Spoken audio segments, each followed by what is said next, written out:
Um, what advice would you give to the younger Peter? You're still young now, Peter, but the younger Peter. Well, I had one friend. I think this is a good piece of advice for everybody. So I had one friend, and I really liked her, love her kids. And when I say kids, her kids are now adults. And I said to her, it's like 20 years ago, I said, I love your kids. Like, you did such a great job. If you could do it all over again, what else would you do? What would you do differently? And she said, I'd be more curious.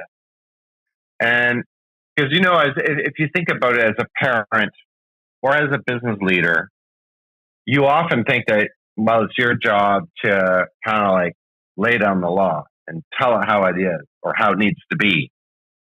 And I think and I've done that too, right? Where I thought, well, I had to have the answers. I would show strength by having that through line of something. But what I think I would do more of is just ask more questions, right? And I think this comes back to the active listening that I talked about earlier. So if you're going to ask questions, like, be open to it, by the way, and like listen to what people are saying, because we have 800 words in our head per minute that we can say to ourselves, right? And I know you probably have some words going on in your head right now, but we can speak about 150 words. So, 5 times faster in our head than comes out of our mouth. There's a lot going on in there. So it's important to kind of still that and listen actively to what the person is saying, but ask questions. And before you want to opine about something or give a position, this comes back to that empathy, putting yourself in somebody else's shoes, asking questions.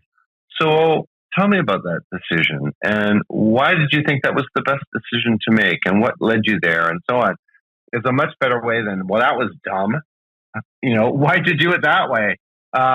It's more important, I think, to understand where the person is coming from, and then that opens up a whole different kind of conversation than not. So that's my piece of advice: is to be more curious, to ask more questions, right? And not necessarily assume that you have to come out with an opinion or the answers. Because if you want an opinion, just go to social media. There are so many opinions out there on X or LinkedIn or Facebook. My kid put up something the other day that really made me laugh, and it was like, I like mangoes more than oranges. That's my post on Facebook. And then some of his responses, well, what about other fruits and pineapples, and why do you just like that? And all I said is I like mangoes more than or oranges more than mangoes or whatever, right? But so it's that notion of just being more curious. I think really serves us all well, and I've tried to be more curious as I go through my life and as I talk to people. And I think it's a really important part of putting yourself in other people's shoes. That's great. Great answer. Love that. Meaningful. Thank you for the nuggets for our audience. We're getting to almost the end of our time. I've got one more question before Ant will wrap with you. And sure, you gave us that podcast. What book would you recommend to our audience today, if any? Yeah, or it doesn't have to be just 1, 2, 3. What's the stuff that really hit home? And actually, before we close out, I've got one more question for you. But that's go on. Well, I talked about Stoic philosophy, and there's this guy named Ryan Holiday who is he's got a whole an ecosystem around Stoicism. He's very, very compelling. And even if you're don't know a lot about Stoicism, or you're just looking for a way of looking at the world, Stoicism is one way of looking at it. And Stoicism talks about kind of two notions.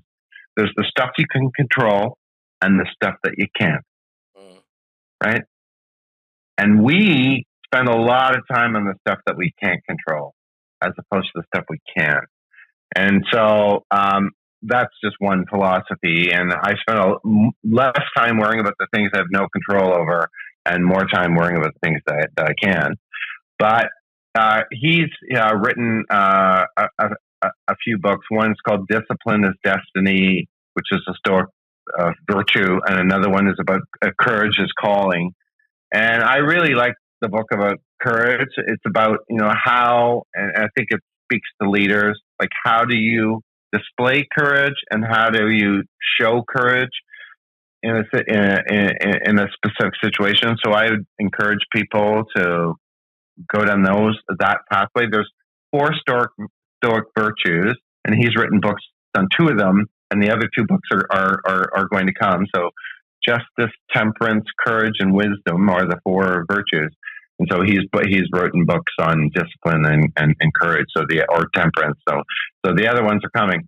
But that's been a really good source of business intelligence to me, even though it can apply to your personal life as well. It's been something that's been very valuable to me. You've been an absolute fountain of great wisdom today. From me, thank you. Yeah, and Doug's a mad reader as well, so he's always looking for the next book. I can see him writing all this stuff. I saw that. I've got a great book on Stoics, but yeah. Well, yeah. So one on sort of the flip side. So we talked about that.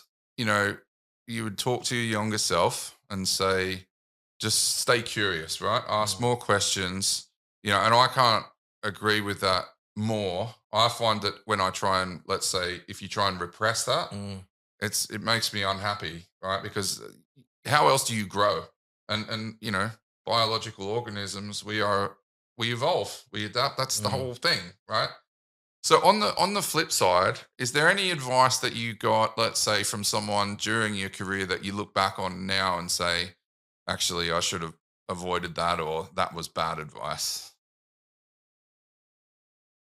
Yeah. As a general theme, I would say that there have been times when people have, let's put it this way, there's not always a formula, and some of this is intuition, right? But a lot of times, I think what matters is controlling or having a job in defining the narrative. And there's been many cases where I've had people say to me, we're not going to respond, or we'll, don't get in front of that. Just lay low and it'll go away. And it's like, I think that's mostly bad advice. There are times when you choose to just lie in the weeds and you don't do something because, it might be with a stakeholder group or something where there's just no hope. Like they're just baiting you.